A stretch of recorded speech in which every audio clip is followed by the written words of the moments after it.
what the Church of Scientology is so afraid of. This is SPTV. Welcome back, Mike Brown. Thanks for having me on. Guys, if you're not already subscribed to Mike Brown's channel, jump over there, Mike Brown, at Mike Brown 101. And he puts up a lot of great stuff. So, Mike, we wanted to do a little chat today, a little bit of a follow-up to the video I did yesterday about the Delphi School in Los Angeles. We're going to talk about a bunch of stuff today, but just to begin, what are some of the points that you wanted to make on this?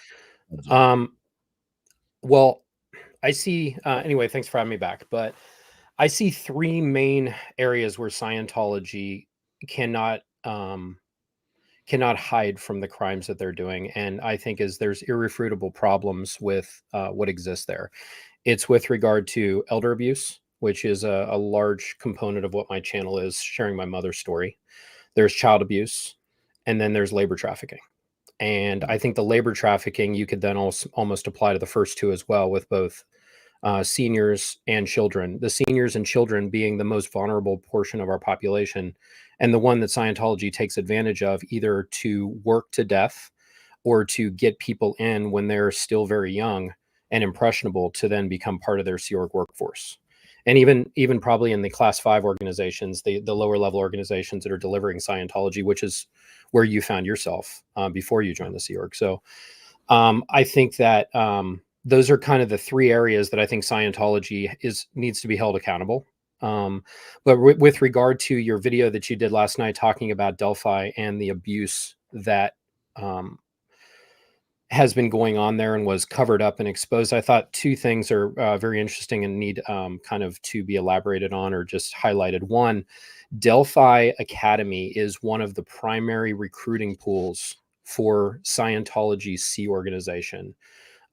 These are the second and third generation Scientologists and people that they send their kids to this boarding schools, and they then are approached often by Sea Org recruiters in terms of what are they going to do when they graduate. And a lot of people came from Delphi.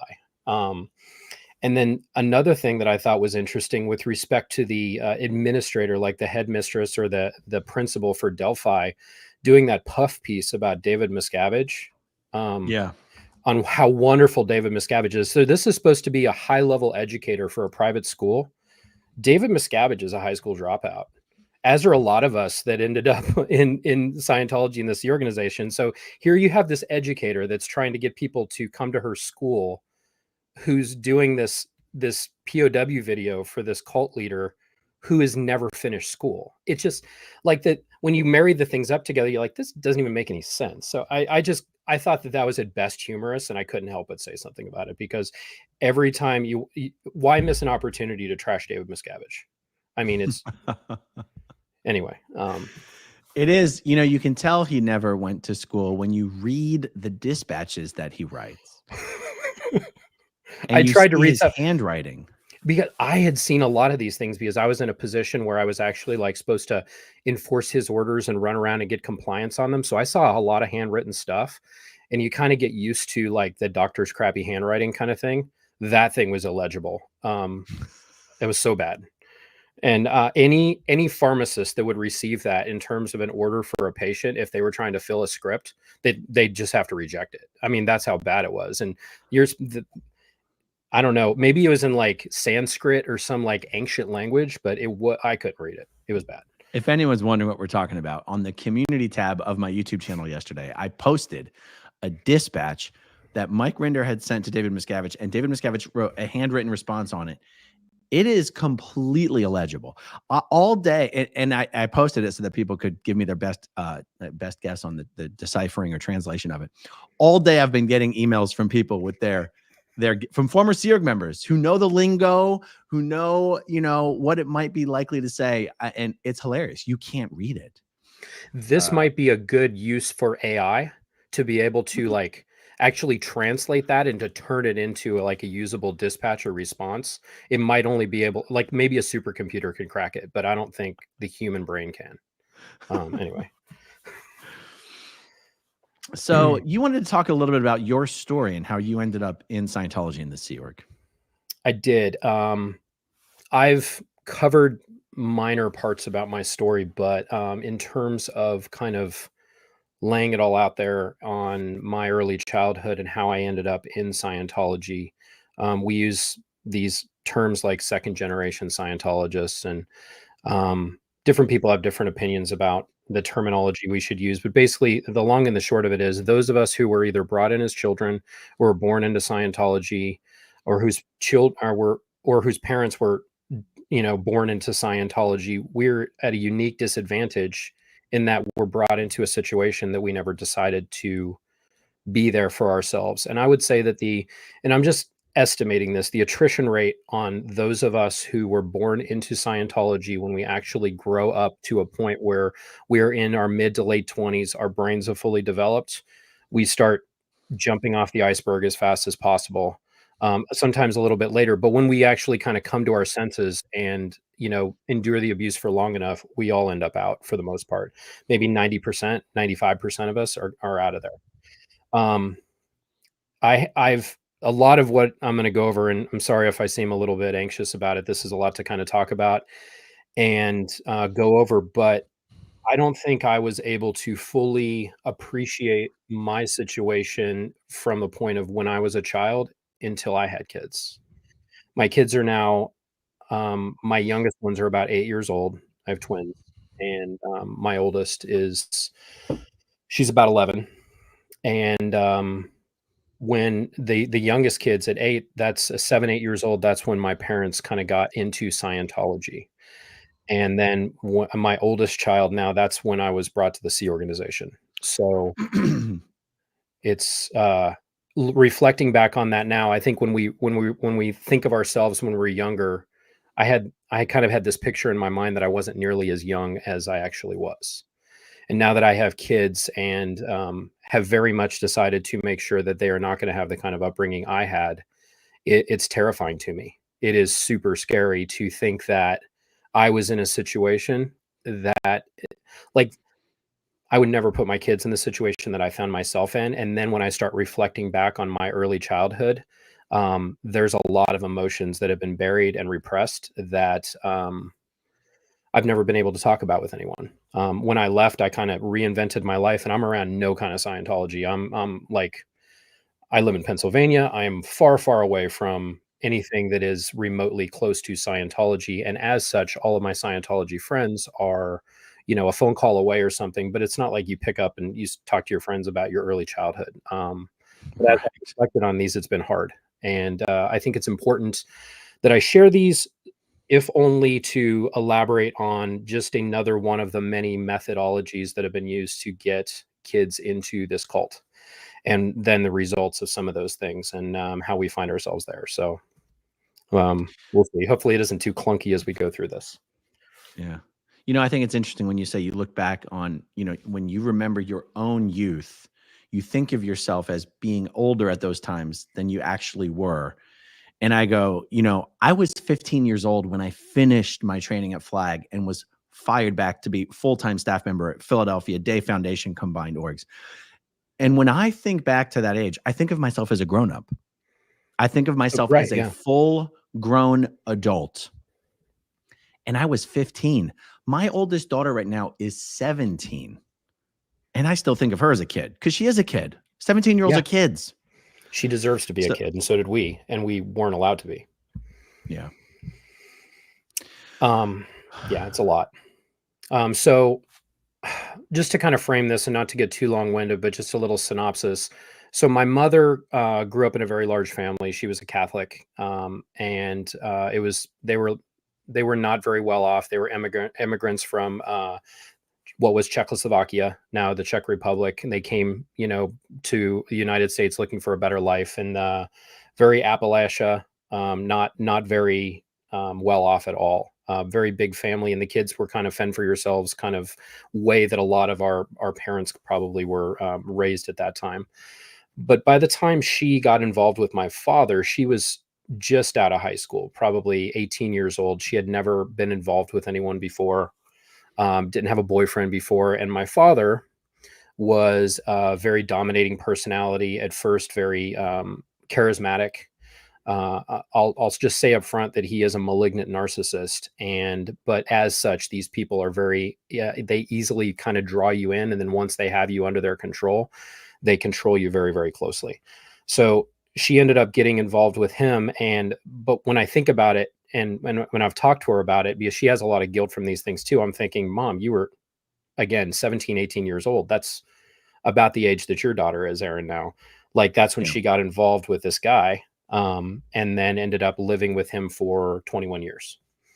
My father, former Vietnam vet, and I would say kind of stereotypical in that he came back from Vietnam wounded with a lot of mental trauma. And that did not help probably the way his state of mind was before he went. And it just got worse after that. So as their marriage kind of went on, he was controlling. She wasn't able to really think or do anything for herself. And he was always looking for self-help methodologies to try to help his anger issues and things of this nature.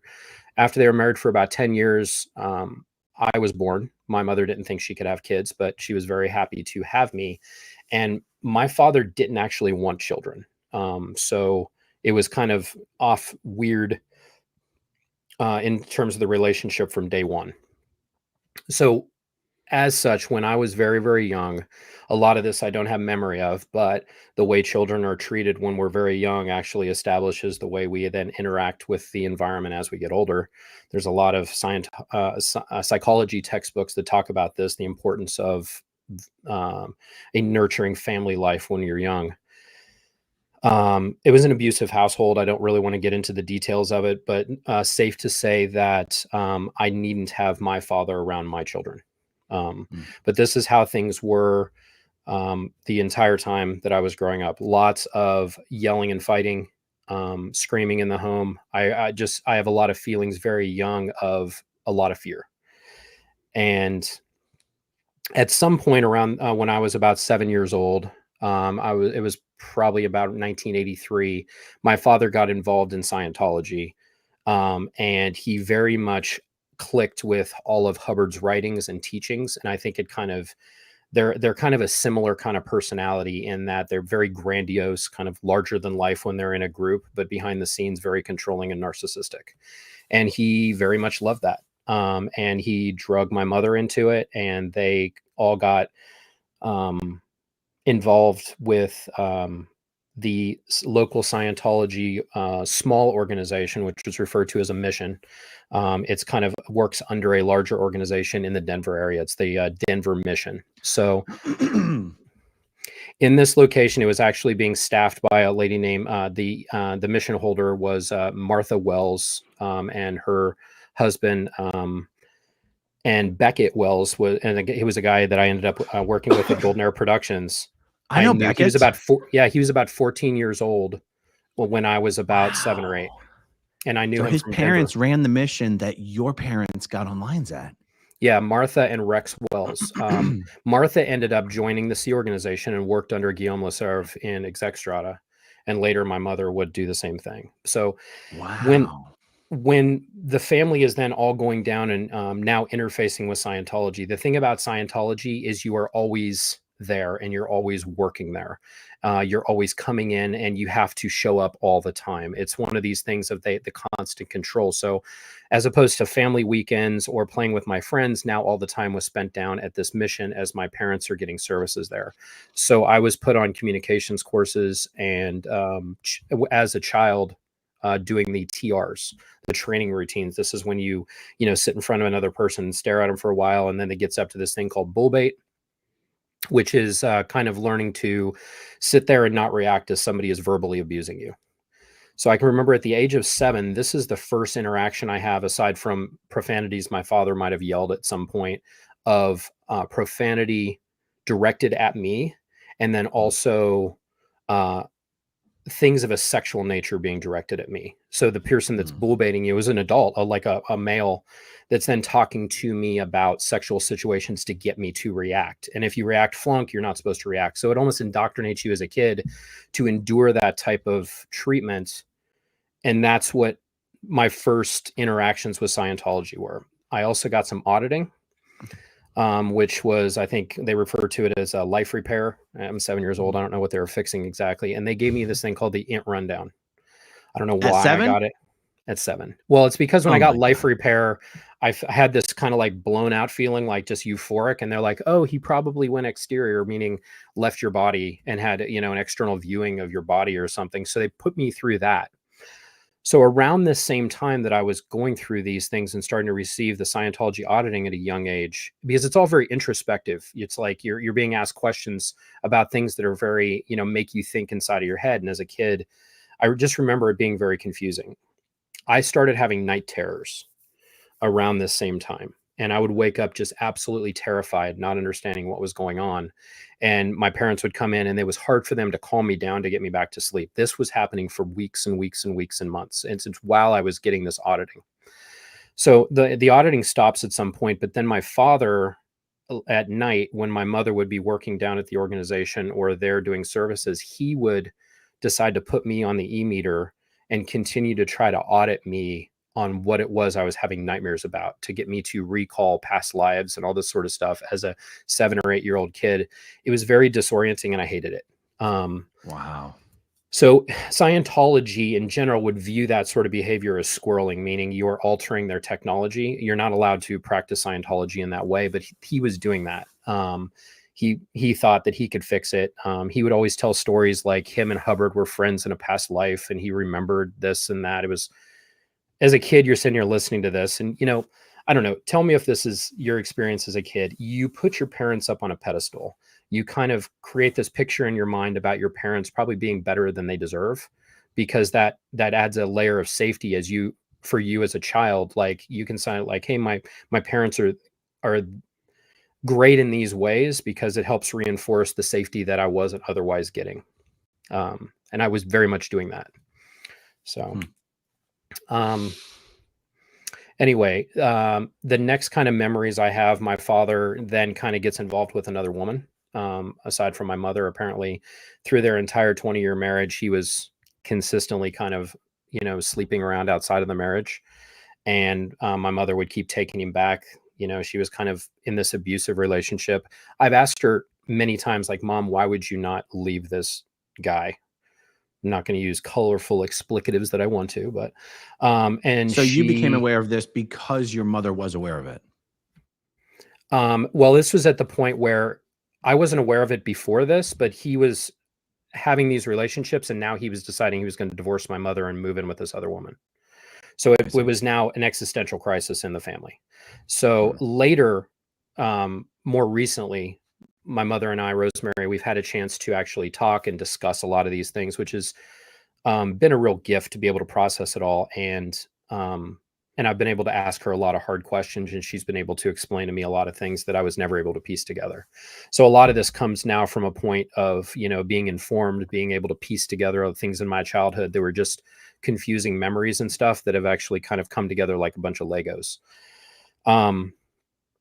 So when all this is happening, like now our life is falling apart. And at this point, my father had gotten involved in Scientology, and my parents were supposed to be going and doing they have a marriage repair thing that they'll offer to people that are having trouble. It's an auditing process where you audit the two couples, that both the male and the female couple there. They have an auditor, and the person is in there. It's kind of a Scientology confessional, but with the other spouse supposed to be in the room. He refused to do that. They paid for it, but they never got, you know, and then he was just like, hey, I'm going to divorce you. I'm going to leave. So more or less, he left she and I, and my mother was very depressed at the time. Now a single mom. He was sort of like off, you know, doing his thing. And would kind of have, they were in the process of trying to get a divorce. And now she's plugged in with Scientology with a very rudimentary understanding. All she had gotten was kind of Scientology auditing up till now. She had not really done a lot of the reading part of it. And she was still under the impression it was kind of like a church group. So now she's in a very vulnerable spot, working kind of part-time for this organization while she has the other job to raise her, you know, 9-year-old son. And then to the Denver org where she was working. This is, kind of, we went from the mission later, then she went to the higher level organization there in Denver, and that's where she was working as a part-time staff member. And a recruiting mission came from Los Angeles, from the C organization, their upper level clergy, I guess you'd call them. And it was staffed by a gentleman named Richard Dunley, who's now out of Scientology, and another guy who was his second on the mission. And what they were trying to do is recruit people. When the Sea Organization wants to do something, they call it a mission, and they wear their Sea Org uniforms and they roll out, they go and they do a thing. This one was, the idea was to recruit people for the Commodore's Messenger organization in Los Angeles. Prior to all of this, when my family was still together, they had tried to recruit my father, because he's big into computer science and artificial intelligence early on, to become a member of INCOM, which is their computer management. And this was back when my parents were still together. We had taken a trip out to California, kind of looked at what is the Los Angeles base there in Hollywood. And it was just as much of a piece of crap then as it was when we ended up moving out a couple years later. But he ended up not joining at that time. And, kind of life went on. So sorry, I'm kind of jumping around a little bit. So this recruiting tour comes to Denver, and they want to talk to my mother. And again, she's in a very, she's not sure what to do with her life. She wants to make sure her son grows up in a wholesome environment. She's scared that, I'm just going to have a horrible upbringing. So she wants to get involved in a church group.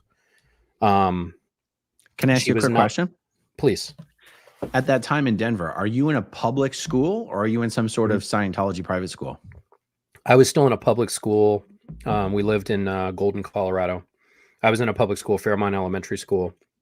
And that's where I had done all of my schooling. Now, it's worth mentioning, when I was a child, I was very dyslexic. I was struggling. The at-home situation probably wasn't helping, but I was struggling academically very, very much. So I was in the 5th grade around this time that all this was happening, but I was probably behind in school. I was one of the kids that have to leave the room to go and do the special education thing with trying to, learn phonics and all this sort of stuff. I was the dumb kid.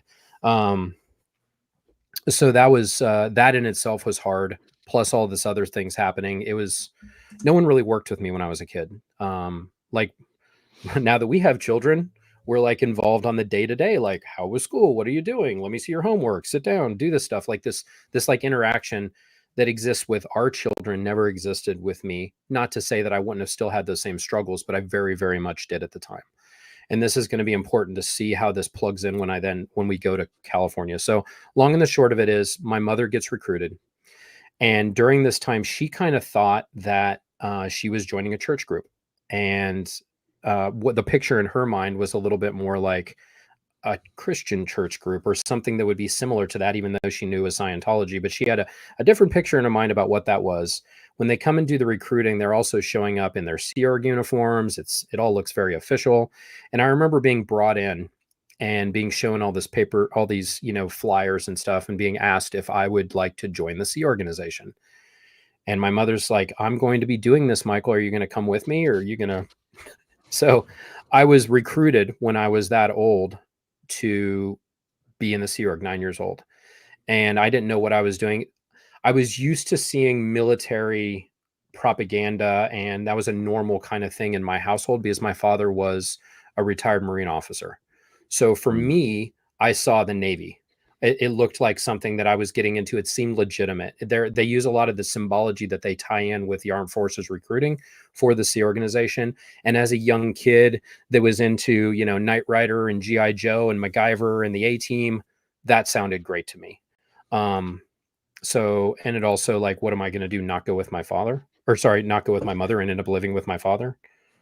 Can I tell a 20-second anecdote real quick here? Please, I need a break to drink some In one water. of the Scientology films, when Miscavige was having them redone and re-released for the first golden age of tech, in the beginning of one of the films was an advertisement for joining staff.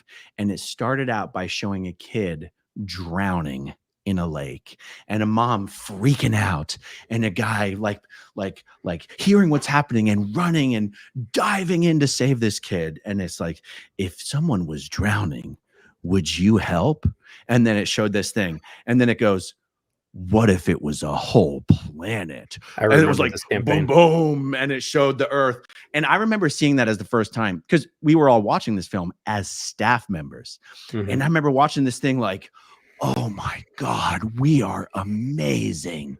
We Yeah. are so great. We're salvaging the whole planet. Like that. I mean, you sort of reminded me of that because you equated it to cool kind of the honor that the button of honor and service and duty that would come into play in the promoting the military. And even though Sea Org members don't think of themselves as military, they very much think of themselves as the saviors of this sector of the galaxy. Right. They very much do. And the fanaticism and the dedication, and the refusal to cooperate with anyone outside of your organization that poses a threat to your organization is probably as strong or stronger than it would be for somebody that was a POW being captured by enemies. That, like, the mindset of a Sea Org member, if you were, like, for instance, and the kind of going back to the video yesterday where you're talking about the Delphi Academy and all this stuff that happens and why Sea Org members and Scientologists refuse to cooperate with the armed forces. This contract that I was getting to sign as a child, a billion-year contract. People's like, I didn't even know what a billion years was as a kid. That's true and not true. I knew that I was dedicating myself unconditionally to an organization that dedication was more important than my physical life. If you think about the way that is, I'm going to dedicate myself for millions of years, meaning I know that these bodies they're kind of perishable. They keep breathing oxygen. Apparently that kills them after a while and you die after like 70, 80 years. Who would have thunk it? So that whole process of like, I'm going to do this for a billion years. If you think about it, there's a level of fanaticism built into that says, what we are doing long term is more important than whatever happens right now. And that's the mindset when you sign that contract of like, that this little thing that went wrong, if we look at the end game and the long game on what's happening, that's what's important. And that's when these people that sign these contracts, that is the mindset. So going back to my POW analogy, if you were captured by enemy forces and they were trying to get you to like, hey, disavow, part of membership in this group, and you knew that those people were wrong in the way that they were thinking and you didn't want to be a part of that, you would lie, you would keep to yourself, you would not interact with them in order to save face for what you think you need to do. So it almost feels like that. It's almost that level of indoctrination is akin to like North Korea and like massive regimes that are very, very abusive. It's the same mindset of people that are very, very indoctrinated. So that's how I feel about that contract. That's probably a long-winded example of it, but I really think that that's the mindset of the hardcore Sea Org member on why they do what they do. Yeah. So it's true. It's so true. Yeah. So at this point, my parents are finishing up their divorce, getting all of the paperwork and stuff done, like, and figuring out what the custody is going to be of me. My mother got 100%. My father was happy to make sure that that happened. I had visitation that I was supposed to go and visit him 2 weeks a year, and that was about it. And he then paid child support on a monthly basis to my mother. So we kind of we had very much a kind of a middle class existence. I had a dog and a couple cats. I had like toys and things of this nature. We got rid of everything except for what would fit in about a trunk and a couple suitcases and moved to Los Angeles. We were expecting to, Leah kind of talks about this in her book, what it was like to arrive as a kid. She went to Flag, I went to LA. And when you arrive, you're like expecting that you're going to arrive and you're going to be received and kind of like, kind of moved into this elite organization. And no one was there to pick us up at the airport. It took forever. Like we finally were able to get from the airport to this location in Hollywood. It was a complete and total shithole. Like it was the living conditions there. And they're not much better from what my mother tells me in terms of where the staff members actually live. They're very dilapidated, very, overcrowded. They don't have, good sanitary conditions, and it's just like that. Like their staff aren't well taken care of. We arrived in this, and moving from, kind of rural, it wasn't really rural, but it was very much the suburbs in Colorado to now downtown LA and Hollywood, where it's traffic. I'd never seen a cockroach before, but there's more than one of them in that freaking building. They're like if there's 100 or 10,000 Sea Org members, and there's probably, I don't know what, in the pack base, probably 3,000, maybe. Oh, like living in main building? No, in that whole pack area. Well, by pack, does that include CC and HGB? Sure. Maybe 3,000. Like, yeah, three. I mean, today it's probably less than 1,000, I think. Yeah. But so there's easily, like probably 500 roaches per staff member is kind of the point. The place is a total dump. That's why these numbers are important, Aaron. Sorry, I kind of. The roaches are everywhere. Thank God when I was in the Sea Org, I didn't see any mice or rats. Thank God, because I would have been out of there. But the roaches are, full-time residents. Full-time residents. And they also have those big ones, the palmetto bugs. Yeah, they fly too. They fly, and they fly at you. And and they're so gross. Anyway, so we arrive there, and once we arrive, my mother has to start what's called the Estates Project Force, which is the Sea Organization's boot camp. It consists of 4 or 5 courses where you listen to Hubbard and read all of his stuff and drone on and on about it. She was a very green, meaning new Scientologist. She did not know very much of this, so it took her a while to get through that whole program. It must have taken her months as a brand new Scientologist. It was about 3.5 or 4 months. Yeah. Wow. Because she had to go, all the study tech courses and the ethics course and the Welcome to the Sea Organization course and those lectures. And anyway, so it took her a while. So in that time, I was actually living with another family. I was put into the cadet organization, which was it was referred to as the ATA, which is the Apollo Training Academy. It's right next to it, kind of across from where George's General Store is, right there on Fountain Avenue. Right. You know where the old bridge building was? I don't know if it's still there. Across the street, it's like this little courtyard area. I think they now just do painting projects and stuff in there.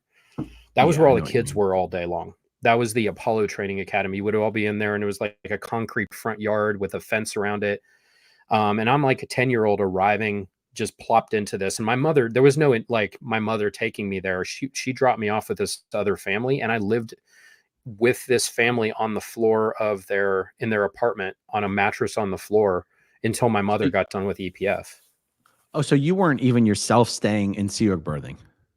I was. So I was staying with the person that was in charge of the cadet organization, Yolanda Avila. And okay. Her son, Jorge, who he and I are still friends, he was the commanding officer for the cadet organization. He was probably 14 or 15 years old at the time. I think Jorge might be someone that I've been trying to connect with recently. Yeah, has he mentioned he's in the chat sometimes. He hasn't. We kind of, kind of keep up. We've been trying to connect. We've been trying to connect. He has very interesting stories. He ended up as one of the security guards at the international base. So he has probably a lot. I'd be interested at some point if he would share his story. He would have a lot to say. Real quick, for those who are familiar with the base buildings, were you staying in the main building or the AB or the HI? So when my mother, what's the name of the test center? What's the name of the test center on Hollywood Boulevard? Is that the HI? That's the HI. So when my mother was that's a Hollywood Inn. When my mother was in the EPF, I was staying in the Fountain Building, which was right next to the complex, or sorry, the parking garage. Yes. So this was before they renovated it. It was gross. It was absolutely disgusting. I remember while I would be sleeping, I would have cockroaches like crawling on me. Yeah, and as a kid, I don't like bugs and stuff. Like that was horrible. Excuse me. So arriving now in this very strange situation, being kind of just plopped in here. Like I was now a cadet. Okay, you're now a cadet. You signed your Sea Org contract. You're there, and I was made what they refer to as an expediter. And what that was, the majority of the cadets would stay as they would call us either expediters or missionaries.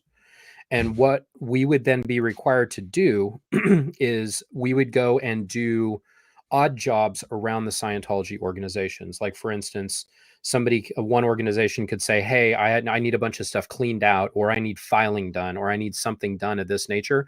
And they would have the kids come and do that work. And then out of the financial planning of these organizations, they would give money for the kids so that you have things like toilet paper and food and things. So we would be earning our keep while we were there doing the work. Just kind of thinking about that. We're being indoctrinated to work for this organization, to keep our exchange in and all that from a very, very young age. I came from a very loose affiliation with Scientology in Colorado to being thrown into a cadet organization. The change in vernacular was confusing as you can possibly imagine. Just all of the different lingo I had to learn overnight. Like somebody would tell me something, and if I would just say okay, I would get yelled at because I didn't say sir. And then you're calling sir to both male and female. And then if I didn't understand that, I would be yelled at to get my FO38 in. And I was just like, I didn't understand any of this shit. Like, what is going on? And then the solution for education was I was put on the basic study manual. So here's a kid who's dyslexic that needs special education and needs to be worked with an actual like education professional to get me to properly read and write. And I was not good at it. And I was put on the basic study manual, and it probably took me 8 months to get through the basic study manual, just sitting there in these course rooms. Like, this is the thing. It's self-paced. Scientology's like, yeah, it's all self-paced. And the Delphi Academy, it's self-paced, and your kid can progress. Well, if your kid's struggling, they're just going to struggle at their own pace. And that's where I found myself. I wasn't doing any school. I wasn't getting any education. I was just doing the Hubbard, like, this is how you study stuff. And I have very strong feelings about what absolute bullshit the study technology is, except I do think that there is value in defining words, but I think the level of complexity that is added to words and the whole obsession with, if you have this misunderstood word, you can't function after this thing, and it's the whole reason why the world is crappy is because you didn't understand a word in a sentence. Like, they have this whole spiral that they'll go on to about that, and this is what I was being indoctrinated to do, and I was stuck in this place. So I made some friends as a kid. This is when I started to become friends with some people in LA. At first, I met Sterling, I met Justin, a guy that actually used to be my very best friend before I ended up going up to the International Ranch, is a guy by the name of Ben Schulman. Ben Schulman and I were inseparable. Yes, not Ben Monahan, Ben Schulman. I got to check myself. So Ben Schulman is now like one of Danny Masterson's like crew. That's like he's in the whole scene with that. And when we were kids, when I was like between 10 and 13 years old, he and I were inseparable. Wow. So my mother, I never met Ben Schulman until we went to the Danny Masterson sentencing, but I worked with his mother, Amy, at AOLA. Yeah. So strange. He ended up, I think, out of the Sea organization because he was taking care of his brother, Nicky, who had behavioral problems at best. That's probably the best way to say it. Hold on. Didn't Ben or Nicky, wasn't Nicky involved with the Sergio Belinsky thing? I believe so, yeah. And that's why Nicky needed to be looked after, right? Or problem. Okay. Okay. Keep going. Well, one thing about Nicky is Nicky's one of these kids that kind of had a violent tendencies. He was not well adjusted to be able to be in that environment, and as such, he would get in a lot of fights. So Ben would constantly be, and he had a hair trigger, like, and when he would go off, he would be very, very, like, he would just physically explode. So, anyway, I had this whole friends group that I had down in LA, but once my mother finished this estates project for us, we did move, and we were staying in the area on Hollywood Boulevard, the HI, where the test center is. That was an even bigger piece of crap than the first place where I was living. And we were in this little like apartment that had like a twin bed for she and I, and it had no bathroom in it. And I can just remember there was no air conditioning. It was disgusting. But we would bus there and back every single day, and that's how we got to and from this location.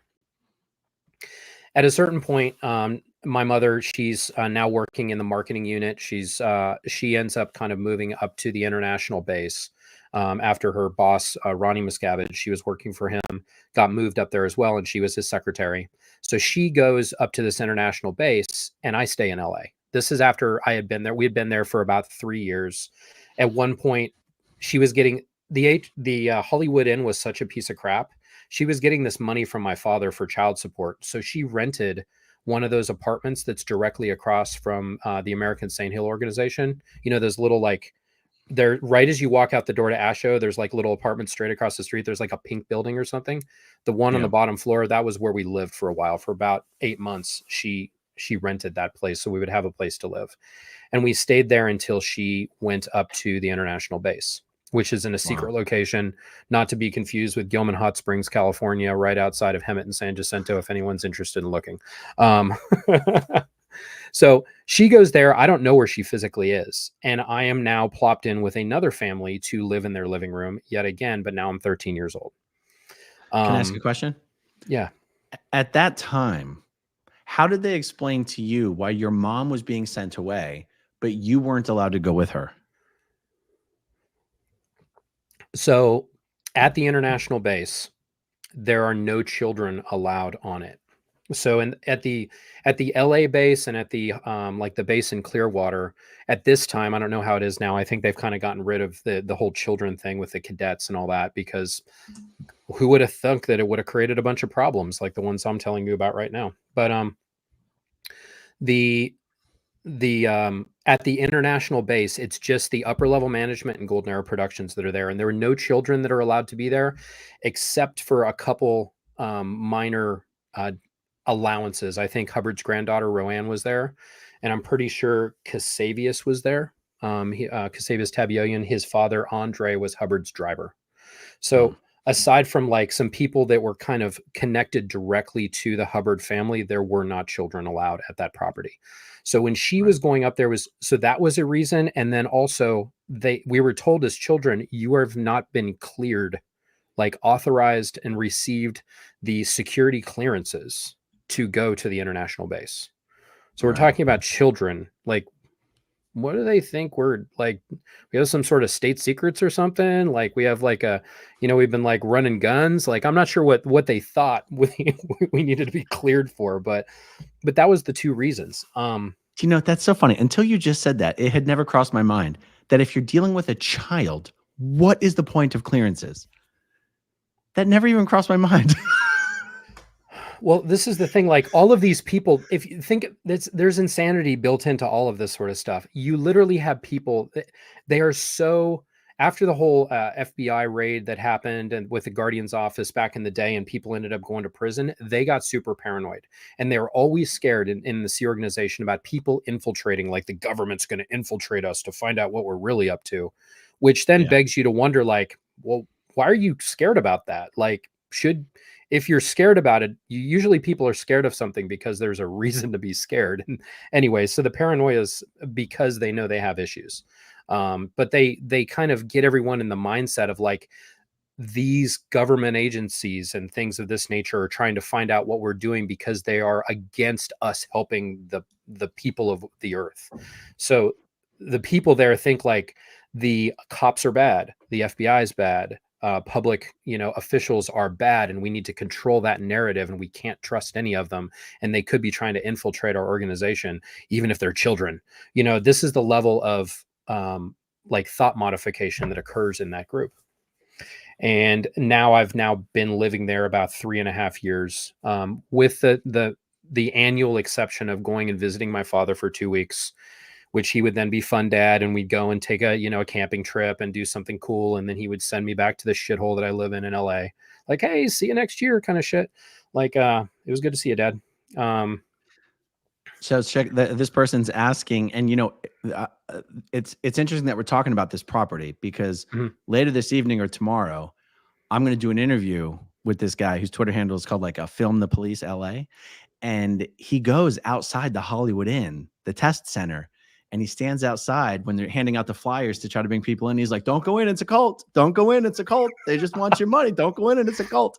That's so perfect. Jill, Jill's asking, is the HI the building on Hollywood and Highland? The answer is yes. What's the question with a huge avocado tree in the driveway? Was there an avocado tree there? So I can't remember, but I do think they had the big parking lot right there. That's where they would do the Winter Wonderland, right? That they would do every year. So what they do is it's all again, trying to safe point the local public and government agencies. They create this whole Winter Wonderland right outside of this Hollywood Inn. Meanwhile, like this is where their staff sleep upstairs and it's a total dump. But they create this whole thing with Santa Claus and all this, like, you know, the Rudolph stuff and this whole big elaborate thing to do like goodwill to the public. And they've been doing that, but I think they do it in the parking lot next to the Hollywood Inn, the HI there. Yeah, it's one of the many wonders that they work on.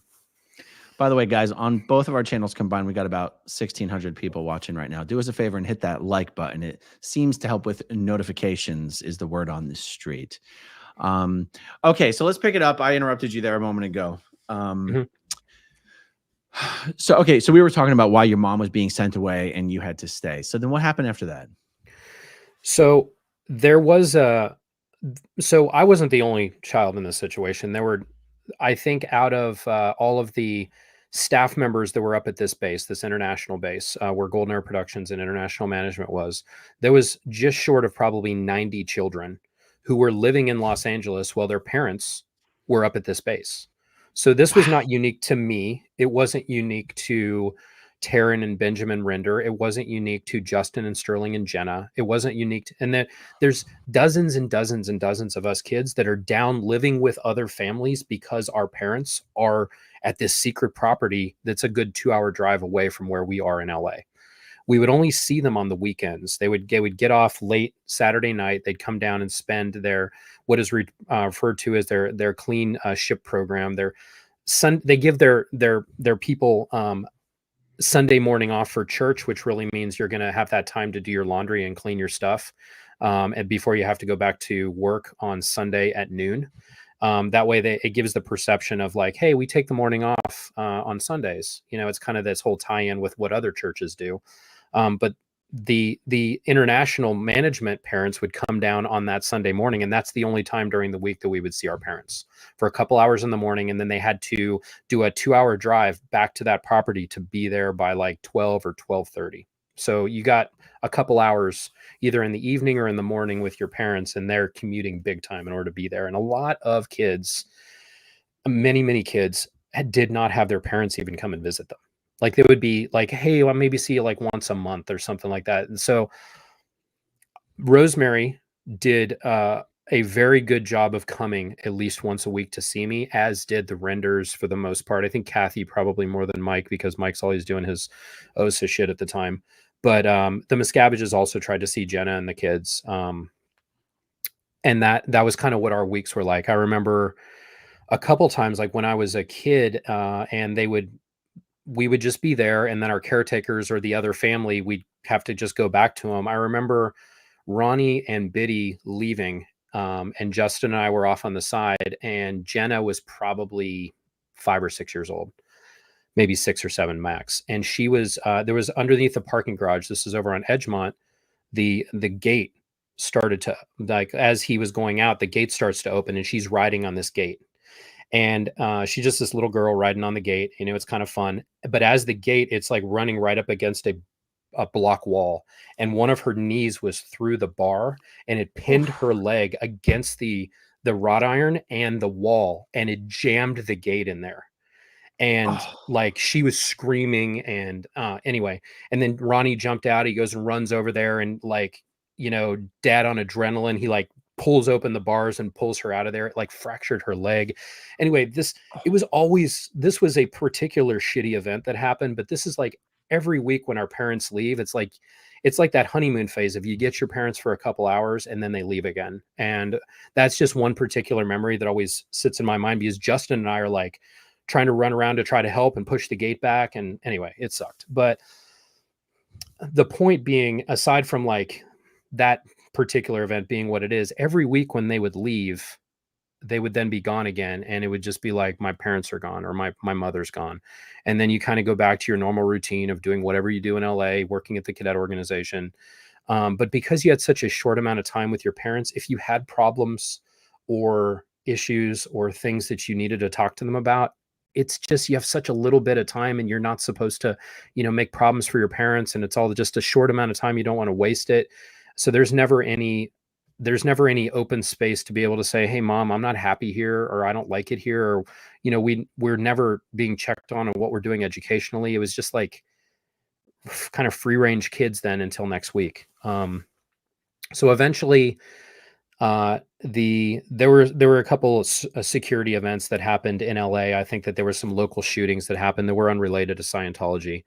And Biddy at the time said, hey, we're going to create this international ranch for the kids, and we're going to move all the kids up there, and we need to get this thing renovated, and got some authorization to do that. So myself, and when this all got approved, I got some notes over here just so I can kind of keep up with my timeline. So this is in probably spring to, so around March 1989 is when we ended up going up to this property. And it was it was, I think, 3 or 4 adults and 8 children, 4 boys and 4 girls that were chosen. We were around 13 years old.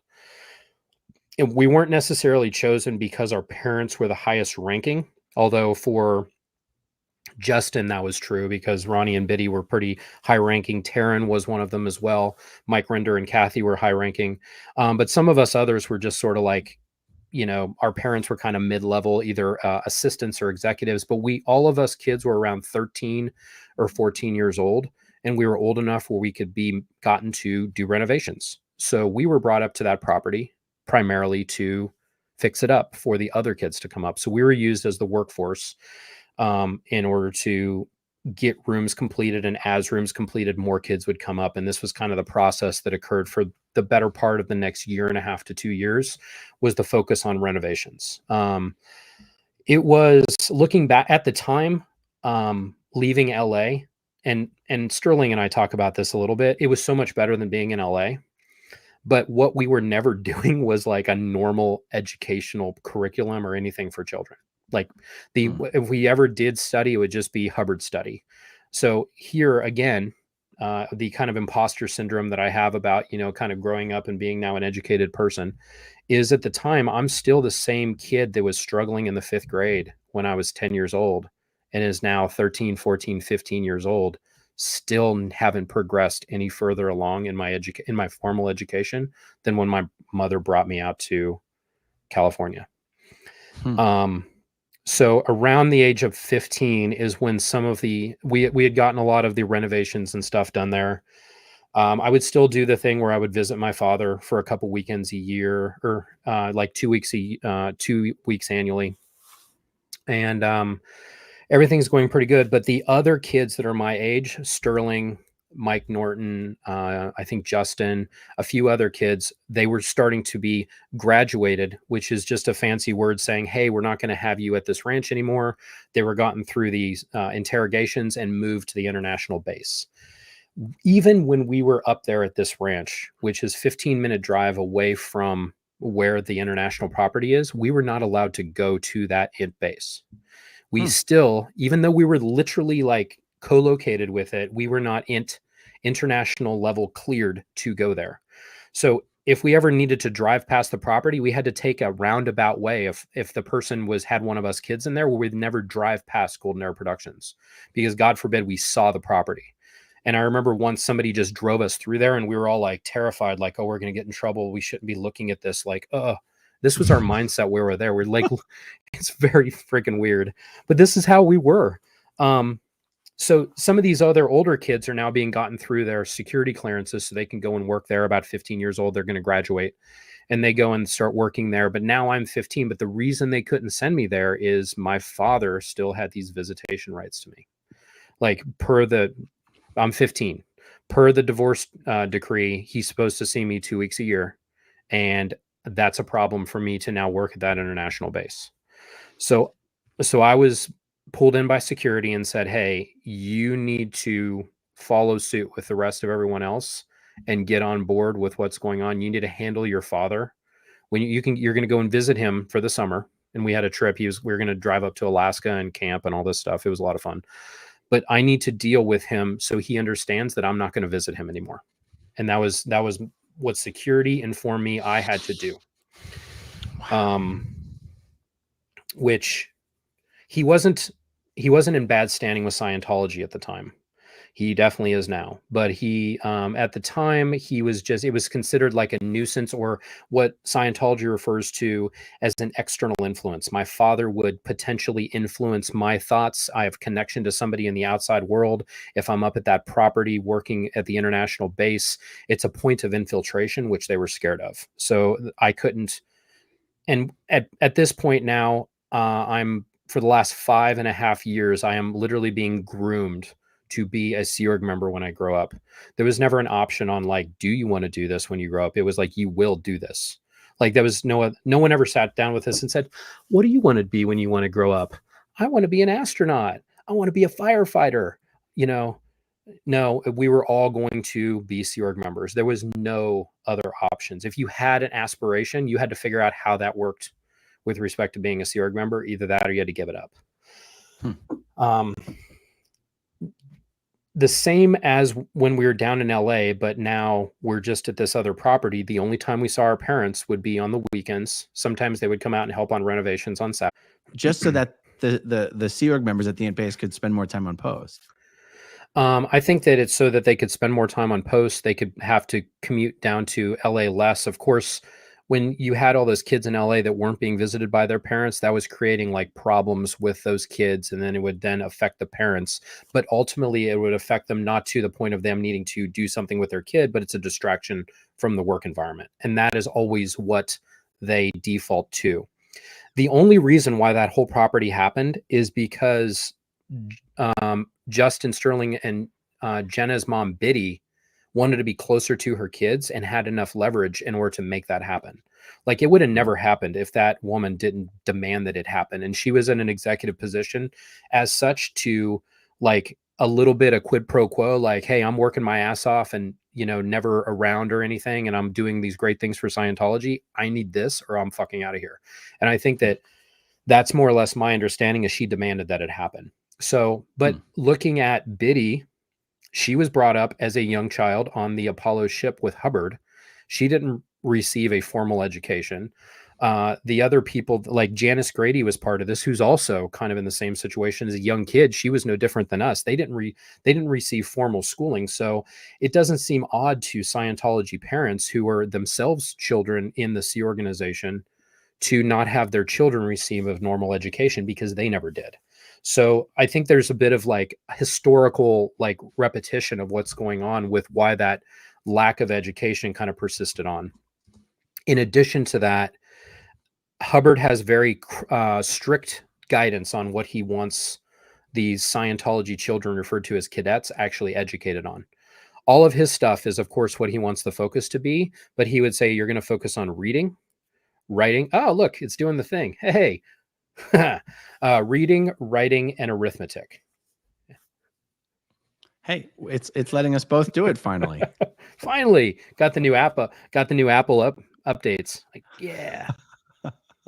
Anyway, so the reading, writing, and arithmetic. So it's supposed to have a 10,000 word vocabulary, be able to write swiftly, legibly, and elegantly, and then be able to do addition, subtraction, multiplication, and division to include degrees, minutes, and seconds. And that is literally like a 5th grade level education, but a little bit better at reading.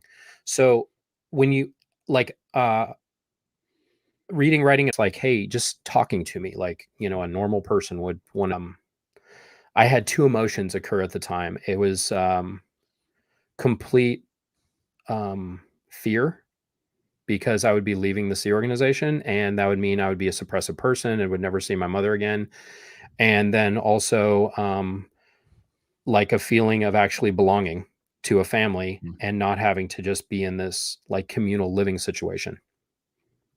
So I told her I would like to do that. And, but I wanted to be able to talk to my mother, Rosemary. So I need to go back and do the process to leave in the way that Scientology lets you leave. It's a process called routing out. It means Scientology does everything on these routing forms. It's like you go to person to person to person, and these people are all supposed to check out these different things. And for that, the long and the short of it is, they are going to interrogate you on that security checking to find out anything that you have done wrong that they can use as blackmail against you before you would leave. And I would rather go through that and leave in hopes that I could then see Rosemary again than just to never go back. Which I realized the stupidity of this looking back. I was 15 years old. I was 15 years old, not being educated, and in situations that we were being basically labor trafficked as kids. Even if I thought it was kind of fun at the time, we were being made to do labor because they were too stingy to actually have contractors just build the place. They could have had the thing done in like 6 months if they would have just paid for it. But they were using like recycled crap stuff that like Lowe's was throwing away that we would like, as opposed to a sheet of drywall, we're using little chunks of drywall and putting them together and trying to, anyway, we became very resourceful, but this is the sort of penny pinching bullshit that they don't care about their staff members. And I'm so indoctrinated into it, I'm terrified to leave. But I want to. Like, I have this picture in my mind of like, I want to finish high school. I really wanted to join the military. I wanted to fly a helicopter when I grew up. At the time, I really had this picture in my mind of being an Apache pilot when I grew up. Now I've become more intelligent. I'm a much better aviator now, and I'm actually a Chinook pilot, not an Apache pilot, which that joke's only funny if you are either one or the other. But at the time, that's what I wanted to do. You know, I wanted to fucking leave that place. When we were there, it was the same kind of honeymoon situation with our parents. We weren't allowed to complain to our parents if we didn't like something. Like, we would get in trouble for that. It was frowned upon. We were supposed to be supporting our parents and everything that they did. So we're supposed to keep our complaints to ourselves, and that we never had a good relationship in that way. So when I went back on the timeline I was supposed to go back on. I arrived back there, and Rosemary picked me up from the airport and she drove me back. And I just told her, I'm like, Mom, I want to leave. I want to get an education. I want to have my own life. I don't want to do this. And she's like, okay. And she brought me back to the ranch, the International Ranch, which is on the other side of the Saboba Indian Reservation, about 15 minutes away from Golden Hour Productions. Dropped me off. And I've asked her now, I'm like, what were you told by security and by the human resources people, we refer to the Hubbard Communications Office, or HCO, that handles staff problems? Like, what were you told? Then they said, well, you were working for Ronnie Miscavige, and it's important that she continued to do that job because she was his assistant at the time, and that they would take care of me. They would make sure that I'm handled. They would handle me, and for her not to worry about it. So she was completely hands off at that point. So she dropped me back off. I was brought back in, and I was informed that you're going to get a security check when we have time to do it. You are not a priority. If you work, you will get paid and you will have a place to sleep. If you do not, you are going to be put in pig's berthing, and which is like you're sleeping like in a shed or something with nothing. I was put under security watch. When you are a Sea Org member that wants to leave, and this was the same for children, you are isolated from other Sea Org members. So even in this environment where it's like, you know, kind of 1984, where everyone is like a snitch culture, they'll tell on anybody else. You are not allowed to expressly say the words, I don't want to be here and I want to leave. It's one of the cardinal sins that you can do there. It is considered a suppressive act to say that you do not want to be there, to voice that a discontent that you don't want to be there. You could immediately get kicked out of the organization and have nothing at that point. So I was not allowed to communicate with everybody, and I was isolated from all of the other kids. I was kept under watch by security guards, and I was made to do heavy manual labor and then being security checked on and off. And I tried to endure this as long as possible. They were also putting me again through that rundown, which is the whole thing of like, you must want to leave because you're exteriorizing from your body, and we're going to handle that. So they're putting me through this process, and they're asking me the questions are like, recall a time, or go in, went in, can't get in, kicked out of spaces, being trapped, forced in, pulled in, pushed in, and anything that reads on that lie detector, they say, recall a time you were being trapped. And I'm like, well, I would like to fucking leave. So this was going on and on and on. And from the point I was a little over 15 years old, so I was probably 15 and a half, to the point that I was about 17 and a half. Within the next 6 months, I was going to be turning 18 years old. I was in this situation, just probably under 2 years. And I was in that heavy manual labor, being interrogated, isolated from everyone else. But during that entire time, doing no formal education again. So again, I haven't progressed educationally from that point of a 10-year-old kid that was struggling in the 5th grade. And now I'm 17 and a half years old. I got in really, really good shape because I was literally pickaxing and digging trenches and doing all this stuff. I never get a tan. I'm the pastiest of pasty white boys. I just burn, and eventually freckles start holding hands. And that's the only tan I get. It's horrible. But it was just working in the hot California sun. And after 2 years, I was about to turn 18. And my father would write me letters, and I would be having to clean the galley area, the area where all the kids would eat after all the kids left, and the adults would sit in there and read aloud my father's letters and laugh at them, like while I can hear them doing it. It was shitty. But at a certain point, I ended up. There was another girl that was in a similar situation. Her name's Samantha. Samantha, her father used to be John Travolta's auditor when he worked at Celebrity Center and worked directly with Travolta and was kind of family friend. Samantha was up there at this property as well. Her father ended up leaving about the same time that I was going through all this, and Samantha wasn't sure if she wanted to leave or not leave. So she was kind of in the same situation I was. So the two of us ended up, kind of having a thing for one another, which in the Sea organization, there's no such thing as dating or any of that stuff. We just quite literally kind of fell in love. And I decided I'm 17 years old. I have nothing to do. I have nothing else to do other than to agree to stay here. And I don't know what my life's going to be if I don't do this. So at that point, after a very, very long indoctrination at that international ranch, I decided to go all in and try to be a Sea Org member and to see if I could make a life with this girl.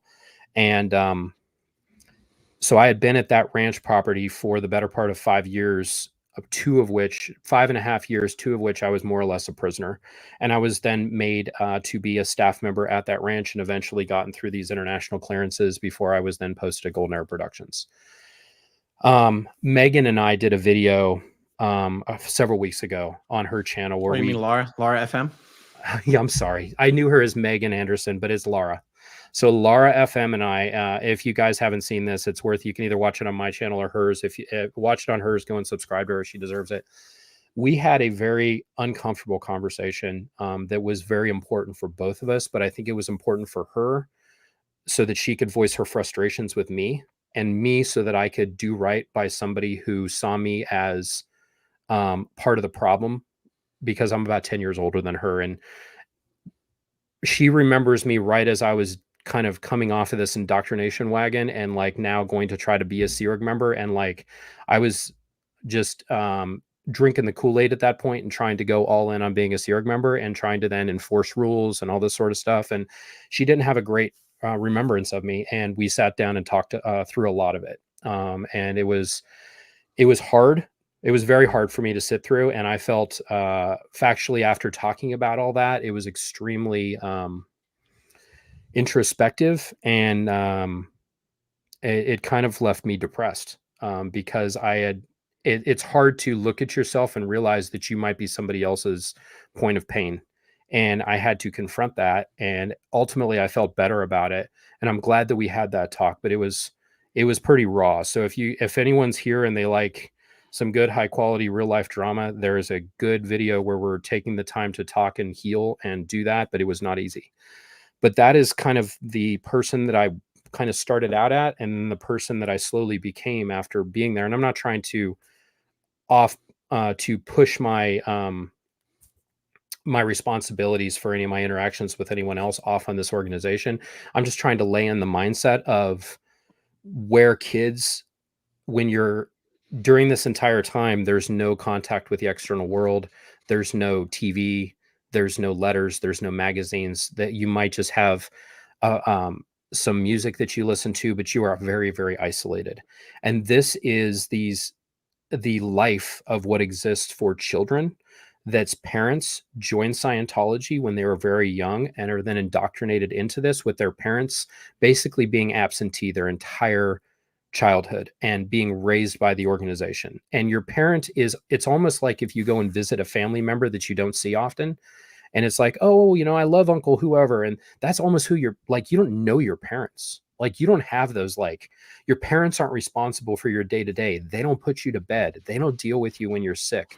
They don't check on you educationally. No one had birds and the bees conversations. We learned this shit by being interrogated while we were at this ranch. And it was horrible. Like, you know, like kind of fumbling through it, and we're being made to write up our crimes and like, did you touch yourself inappropriately? And like adults are interrogating this and then exposing what you answer to other kids. And it sucked. So what started out as the ranch, which was like, hey, we're out of LA, we're doing these renovations, turned into a total and utter shit show. And that's kind of how it was around the time I was then leaving the ranch to go and work at this other property. Well, during the time that kids are young, and I started into this when I was about 10 years old, younger kids like Jenna, Laura, and others were in this from the age of like literally just out of diapers. Like a lot of kids still wet in the bed. This is how, like, we had kids that were like 4, 5, 6 years old that, you know, whether it's about 80 of us there at one point. I remembered, you know, and I know that it's not uncommon for kids to wet the bed, but the amount of bedwetters that we had out of the kids that were there was as a percentage wise, very, very high. And a lot of it extended up into their, like, you know, preteens to teens and all this sort of stuff. I remember during the day is a hot California sun. And if you wet your bed, you had to strip your bed. And I never had this problem, but I had a friend who was the same age as me that he still did when he was like 15. You'd have to strip your bed, turn it all in to get washed, take your mattress, pull it off the bed, pull it outside so it can dry in the sun. There would be like dozens and dozens of mattresses outside every day, just drying in the sun because kids wet in their beds. And that's just an example of how, like, the kids are left to be raised by this organization. And then you wonder why we're having problems with attachment issues with our parents. Like, because the only person you can attach to as a kid for your safety is this organization or the adults that are put in charge of you. It's not great. Why is it that I only hear from like about, or from like, I don't know, 3, 4, or 5 kids of all these 90 kids? Like, there's you, Sterling, Jenna, Laura. Who else? There are a lot. I think that I never thought that I would. I mean, there's a lot of shame connected with what I just talked about, and I'm not like, now I'm an Army officer that flies helicopters and teaches people to fly and go to combat. Like, now I'm talking about the fact that I was like undereducated until I'm at this advanced point in my life. I think that people are scared to speak out, or they want to put it behind them so much and move on, that we literally like compartmentalize off what happened in our life and try to move past it and like put it all behind us. But I remember when I finally left many, many years later, and I was 27, I was 27 years old. I'd never had a drop of alcohol. I had only like dated one girl who I got married to when she was 16 and I was 18. Like, I didn't have a normal childhood and upbringing. I never made mistakes as a teenager or in my 20s. And then I joined the Army and had to make a bunch of mistakes really fast. So I think for a lot of the kids that left, and I'm guessing well, Catherine Spolino, she wrote her book. I mean, there are people starting to speak out, but I think it's a very internal, personal decision to make on if you feel like you want to dig it all up again and talk about it. For me, talking about this and kind of creating this channel, and again, I'm sorry I haven't been on recently, but I have been just slammed with work and family, but I want to keep sharing at this. This is therapeutic for me to share the story so that I can kind of get it off my chest and hopefully share it so that other people like kind of see this and we can change the narrative about what's going on. But I'm hoping that there is strength in numbers. And I don't want that to sound like we're a bunch of chicken shits and we have to have like, let Aaron lead the way.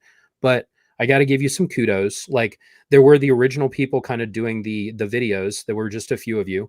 And then Aaron, you really doubled down on this and got a huge following and then started being on national programs and like, And then you've done something very unique, which you were the guy that talked me into doing this. You're like, hey, you're going to share these stories. You might as well just make your own channel, man. And I was like, okay, well, maybe I'll make that as a repository for the stories about my mom. And then I got into it. I'm like, you know what? I haven't had anyone to talk about this shit for 20 years since I've been gone. And a lot of this stuff happened 30 or 40 years ago. Like I need to talk about it. And I'm hoping that other people see like, hey, it's okay to come forward and talk about it. Like if anyone judges me about this, frankly, I don't give a crap. I mean, I'm kind of established in my life. And I think at this point, most of us that are out, we now have something else to hang our hat on to say, this is what I now do. But I need to talk about what happened then so that we can have a bit of a healing that occurs. And then also like kind of shine some light on the nasty. Maybe that'll help, kind of sanitize it a little bit. But for Scientology to have like tax exempt status and all this sort of shit, when it is all focused on making money and focused on work. Never in any of their, I forced myself to listen to Apostate Alex's, the recording that he had on his channel of the IAS event. I listened to it on 2x speed just to give myself a dose of the psycho that had occurred in all of that stuff, just to listen to all of that. Two main things came out at me. One, all of their successes around the world are all in third world countries because none of the civilized countries give a shit about them anymore. So it's like, they're down like hiding out in Brazil and all this, and all their freedom medal winners are in these abstract locations. Well, and you can't verify the stories. So correct. Yeah. It's off campus a little bit. And then another thing, there was one word that you will never find in any Scientology pamphlet, propaganda, or video. And that's the word family. You will never hear it ever, ever, ever said. They do not give a shit about family. And this is like around the holidays when this IS event happens. It's like, right between, Halloween and Thanksgiving here in the United States. And we're about to get into the holiday season between Hanukkah and Christmas. And there's a bunch of stuff going on. You're never going to hear them say family. The word family, they are allergic to that word like it's going to kill them. It is unbelievable. But at this ranch, there was abuse that would happen. There was spanking of little kids. And there was also, I know of one particular kid that was in his teens who would be sneaking into other kids' rooms at night and touching them.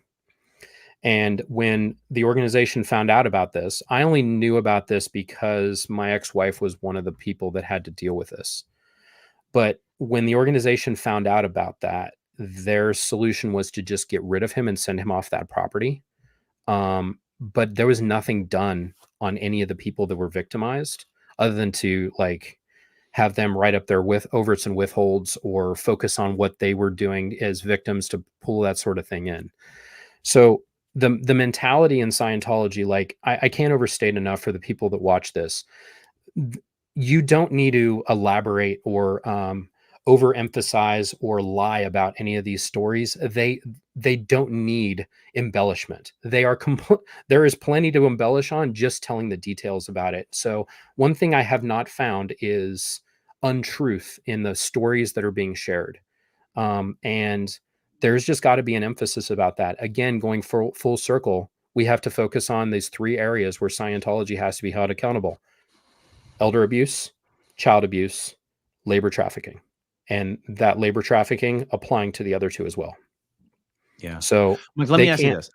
A lot of times in the back of my mind, I'm always thinking, how would someone who's still inside the bubble respond, even just defensively respond to some of these things? And if someone who was still in the bubble came to you and said, none of this matters because they got rid of the cadet orgs, what would you say to them? So I'd ask them if they have children.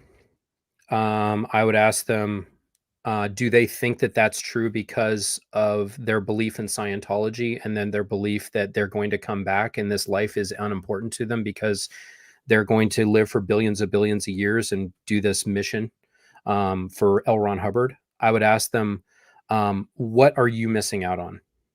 What have you given up that you're not seeing? What are you not having that you're giving up for Scientology? Are you giving up that time with your child? Are you giving up the meaningful moments that you'll never get back?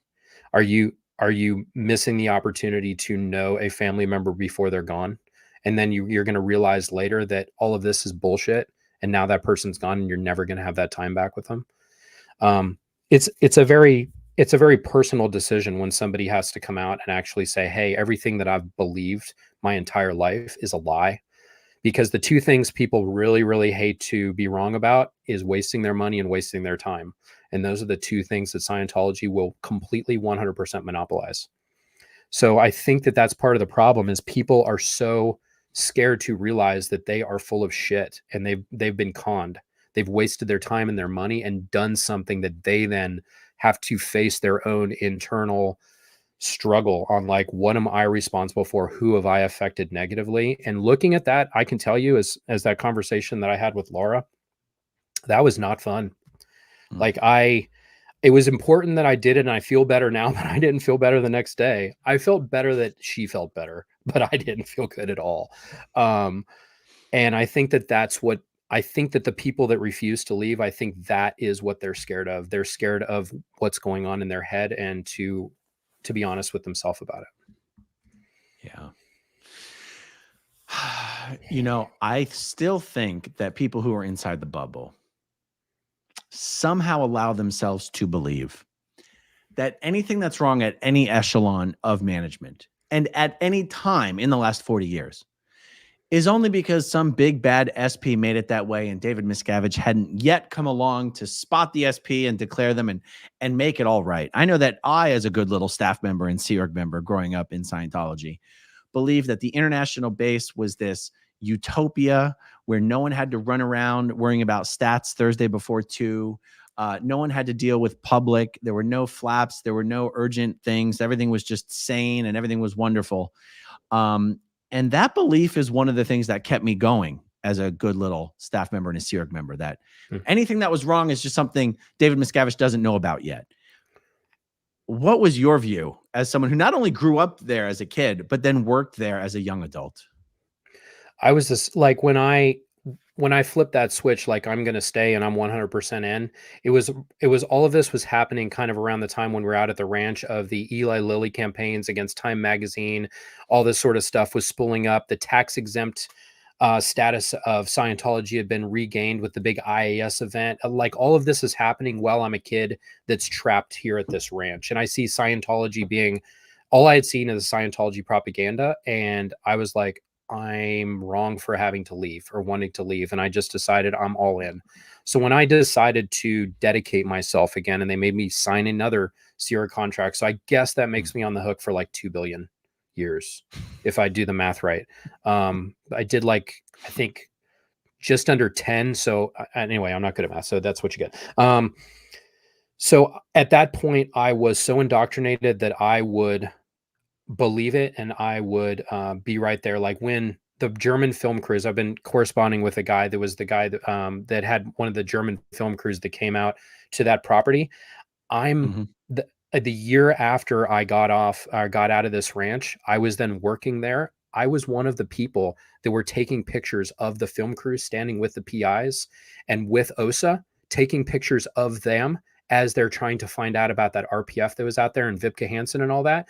I am in those photos. I'll send them to you. They're hilarious. I'm sitting there like a dickhead with just taking photos, like, no big deal. Here's Mike. I am one of the guys that's on the Scientology side of that.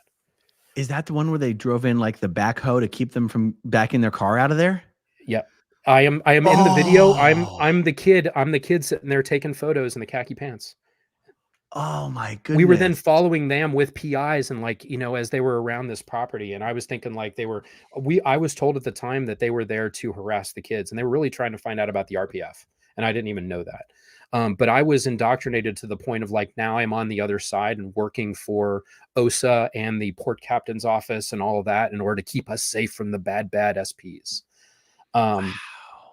So if I find myself in a POW situation as now a service member, I've proven I can last 2 years before I completely give up. I think I can do better next time. Wow. Hey, I know you've got a hard stop in about 7 minutes. Let's run. I got some of these super chats start, and some regular things start as well. Sandra Hartley, thank you very much. John C says, wow, I know Beckett Wells also. He was an electrician at Gold. What happened to him and where is he now? I think he's out. He's still kind of a Scientologist. He's married, I think, and married with a kid. And I don't know where he lives exactly. I haven't talked to him since I was at the Ent base, but I have very, very fond memories of Beckett. He's one of my favorite He people in is the one of world. the only Sea Org members I know who seemed to have a physical disability. He walks He has a little straight. limp. Did he have an Yeah. accident or was he born that way? I'm not sure. I never asked him. I didn't want to ask. Okay, but you knew. Okay, but did you know him as a young person? He was like 14 years old when I was 7 or 8. So he's a little older than I am. So when you're 7 or 8 years old, a 14-year-old's like way older than you. But he already walked like that? I can't remember back then, but I know when I was at the base, he definitely did. He kind of has this little, like, it almost looks like a cool guy walk, but he has a definite hip limp or something. Yeah. Okay. Blow drill. This is Dylan. My aunt was a course supervisor. The kids around the orgs would get used as training dummies, which most people of us were happy to do at the time. Most of us were happy to do at the time. Yeah, we'd have to sit there and do that. I never had to do that, but I did my fair share of TRs, that's for sure. Yeah. Quirkalopagus. Oh, I love that name. Thank you for your courage and huge, beautiful heart. Thank you. That's to you. That's on your channel. Red Tar for me, Lori Lynn. Kids deserve love and a safe space. Yeah. That's true. They do. Main house, right? This is about the what if it was a whole planet video. That video, but in actuality, what they did on the RPF, the frozen lake dunks, etc. Oh yeah. Yeah, okay. Yeah. Abigail, Aaron, did you see my email with the link to the live stream Uncivil Law did to Leah Remini's case update? I did see that. It's a long video. I think you sent me the timestamps as well, and I have that on my list of things to take a look at. I appreciate that, Abigail. Girl on a Mission, thank you very much. Actually, Girl on a Mission, I think you actually meant to follow this up with a real comment, meaning you meant to put a comment in there and it didn't work. But anyway, I didn't see the follow-up. Okay, Louis Repetto, what needs did you have that they met in order to handle you? So this is to handle you to stay. But I guess it took 2 years. So did they really handle you, or did they just win the war of attrition? I think it was the war of attrition in that I was almost 18. And like, what are you going to do at 18 with no education? So it was sort of like, hey, what are you going to do now, dumbass? And I was... the guilt of stupidity is a pretty hard guilt. And that's how I felt at the time. I think I've gotten past that now. And I think I've earned my keep in this world. But at the time, I guess I was just scared that I wouldn't amount to anything. And the whole, like, you're going to be a failure in life is kind of what was being pushed on me about it. There's a video that's probably going to come out in the next week or two that I did with the Lighthouse Project, Christy Gordon and Miriam. And we go into a lot of details on this. And actually, we get into the whole divorce and disconnection. And we show a lot of documents, including marriage certificates, documents from OSA, like the letters from my family. So that's going to be something that everyone should look out for. It's going to be fun when they get it done. I'll make sure we publish it everywhere. Wow. All right, Lori Plantamuro.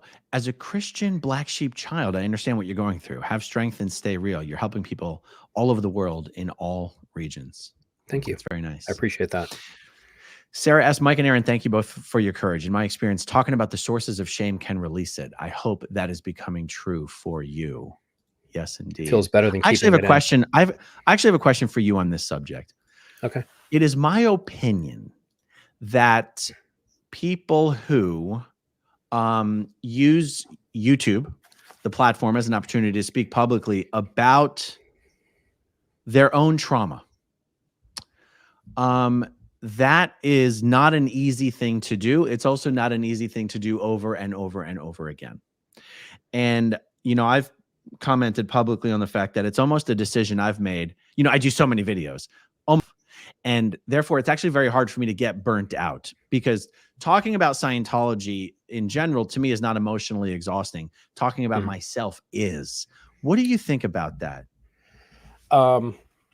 So I learned to compartmentalize very, very well. And that, so I've noticed you are in better communication or contact with your emotions than I am.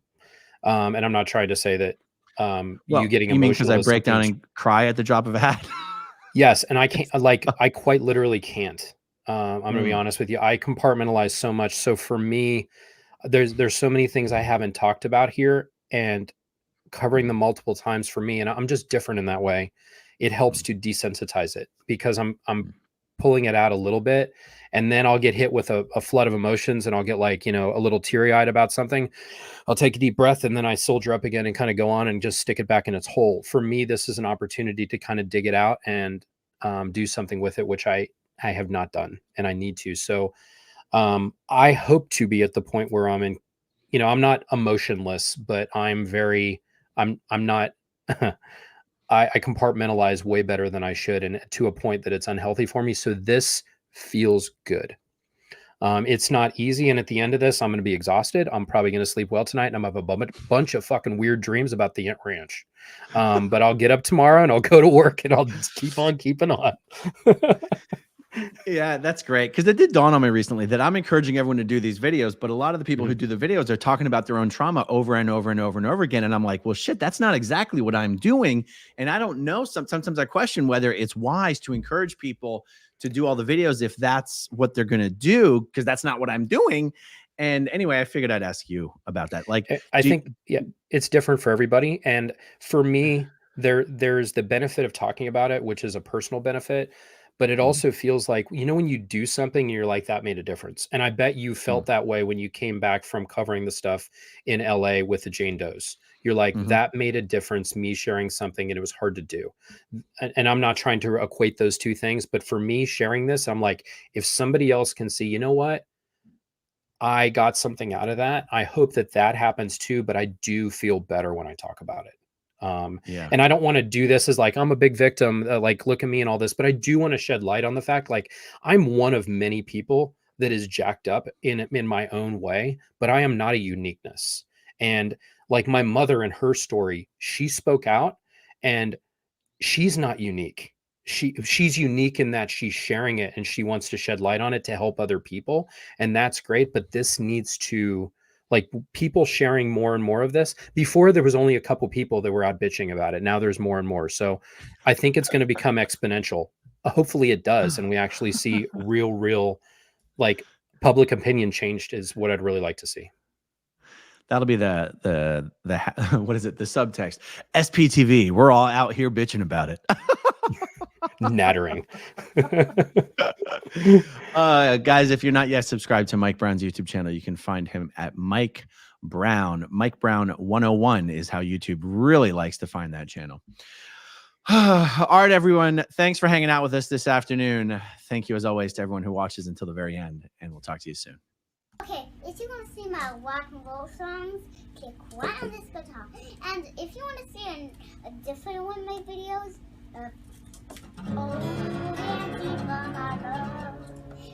then you could click right inside here. If you have subscribed or not, subscribe.